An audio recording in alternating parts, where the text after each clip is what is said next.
There was one time I had to pull my gun, and it's a situation I often replay in my head and remember like it was yesterday. I didn't have a beef with anyone or any rivals, and I just believe I was in the wrong place at the wrong time. I was driving my van home each night like I usually do in my lane, following the speed limits, when a car screams up beside of me and matches my speed.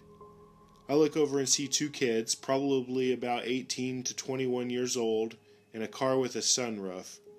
One kid pops out of the sunroof with a backpack on his chest and reaches in. At this point, I floor my van and go as fast as I can go, but they match my speed. I hit the brakes to see if they'll keep going, but they hit their brakes as well.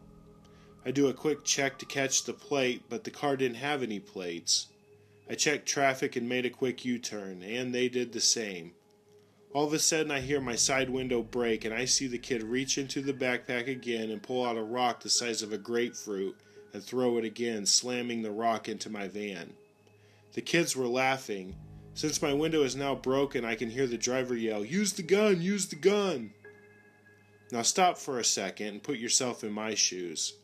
All of this is happening within seconds. My van is being smashed by rocks.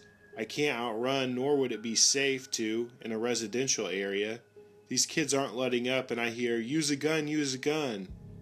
Could it be a paintball gun? There was a rash of drive-by paintballings going on in the city, but there's also been plenty of shooting and drive-by shootings. Could these kids really be trying to kill me? I remember all of my CCW classes telling me that you can always play it safe and wait it out and see if someone has a gun or another weapon. But sometimes if you wait too long, you can end up being the victim. I remember doing the video training with the laser gun and the video screen they used to test police, and the guy comes out slowly behind the door with a revolver hanging from his pinky. He kept saying, I'm coming out, don't shoot me, don't shoot me." I had the shot line up, but I chose to wait. He put the gun down and I didn't have to shoot. A few more students do different scenarios, and this one came up again. The ending was different this time, though, as the suspect came out from behind the door with his hands up and the revolver hanging from his pinky.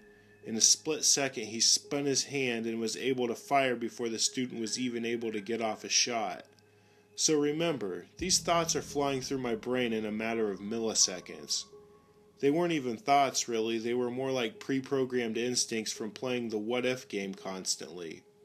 One of those instincts were, if I chose to shoot and miss, this bullet could go right past them and into a house on the other side of the street. Also, this isn't some movie. All my training never prepared me for a car-to-car shootout. Stuff like this, it was just something that I thought would never happen. So the moment came where I had to make a choice, and I swear to God I can taste this moment still like it was minutes ago.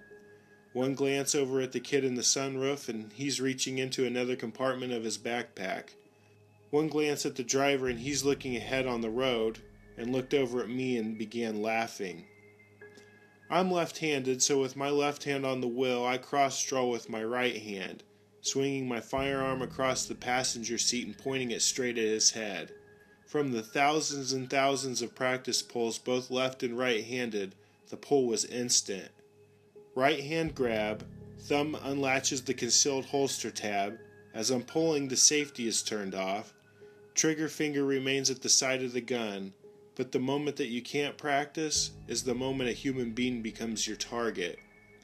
In a split second, the driver who went from laughing turned into the biggest "oh shit" face and slammed on the brakes, screeching the tires. I even remember hearing the anti-lock brakes on his car chirping. So to this day, I still don't know if I was justified in pulling.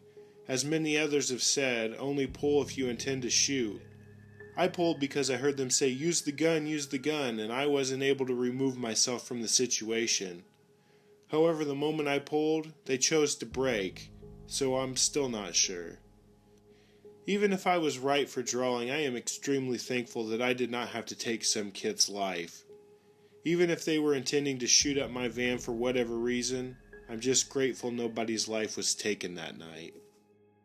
If you have an SHTF story that you'd like to share, please email me at reallifeshtf@gmail.com.